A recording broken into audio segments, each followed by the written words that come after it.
Fight and Talk back again today. I'm delighted to be joined. Oh my God, nice to meet you. Right. Yes. Fight and Talk back again today. I'm delighted to be joined by the victorious Jake McHugh here at Cage Warriors 193. Jake, back in the cage, back in them. Well, first time, in those famous yellow gloves. Just how nice does it feel to be out there? It feels boss. Those famous yellow gloves are sick. The Oktagon gloves were shit. They were dead big and weird. They didn't fit properly the sides, but stick out. The Cage Warriors ones and I'm shaking there. The Cage Warriors ones are nice and tight. You can feel the head. Do you know what I mean? It's good.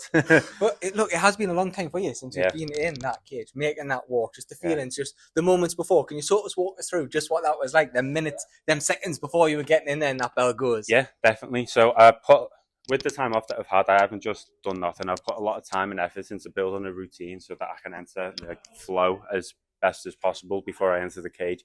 So I've got a certain routine that I do. I've got certain songs that I listen to, so that when I walk out, I know that I'm going to be in the right frame of mind. I'm going to be as flowy as possible, and I was loving every second of it. It's when you're in there, if you there's been times when I've been in the cage, especially at amateur, where the nerves have got the better of me, and I've sort of been oh, I don't even know where I am. But then I was very aware of absolutely everything that was going on around me. I was super locked in, super focused, and more than anything, I was just really happy to be there. It's just a really nice feeling. How strange was that, I guess, as well, of course, I wrote on the show that you'd done the Team Ireland Team UK, you had Brad Pickett there, and you're going up one and down the night. He's in your opposite corner. How funny was that for you just to see that? That was mad. That was one of the things that, I knew going into the thing how well prepared Conor would be, because I know Brad is obviously a really, really, really good coach. So, and I knew that going in, basically. It was good. The fight itself, and if we do look at it, that's 3 rounds now on the bank. 3 hard rounds as well. Yeah. Got pushed, but when you heard the scorecards, you heard that 30-27. I seen you sort of going, right, yes, that's mine. Did you know at that point? I knew it was mine. To be fair, when he said 29-28, I was I knew it was me, to be fair, but I was I'm sure I got that last round there. So the one judge that did give me the last round, obviously you're a top lad, well done. Been busy night for you, and of course the gym's got a busy time at the minute. We've got Luke and Shem maybe preparing for fights coming up soon. Of course, George Staines on there tonight yourself.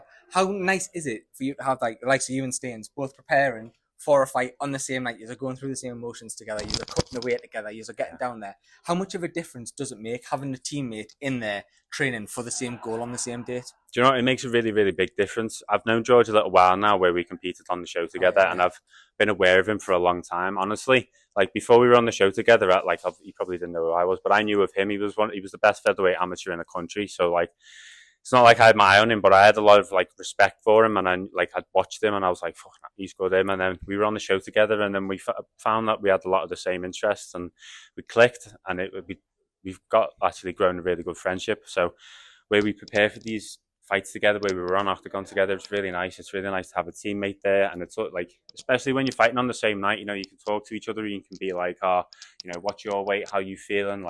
Where are you in your where in your phases? Are you peaking? Are you not peaking? It's just really good to have someone to talk through certain things with, and it's so much better having someone to cut weight with than to cut weight on your lonesome. I'm imagining you're not wanting another 22 months out either. So ideally for you then, how quickly would you I know we've sort of seen the rest of the Cage Warriors sort of dates for the rest of the year. There might be another one getting announced for just before the end of the year. But ideally for you, unscathed, when would you like to get in? As soon as possible. I know that some of the next gen lads will be on Newcastle in December, I'm pretty sure.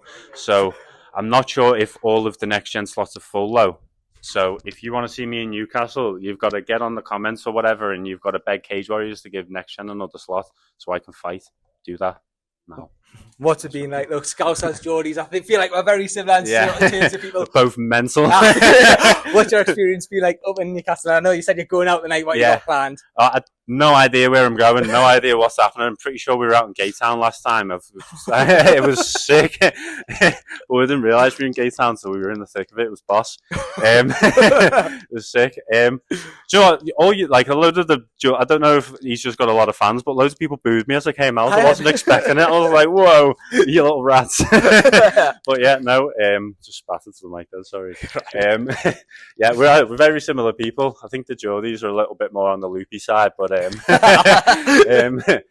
boss. I love the people up here. It's great. Right, look, Jake, enjoy your night. Congratulations on the win, Nice and one. thank you so much for your time, matey. Nice Thank one. you.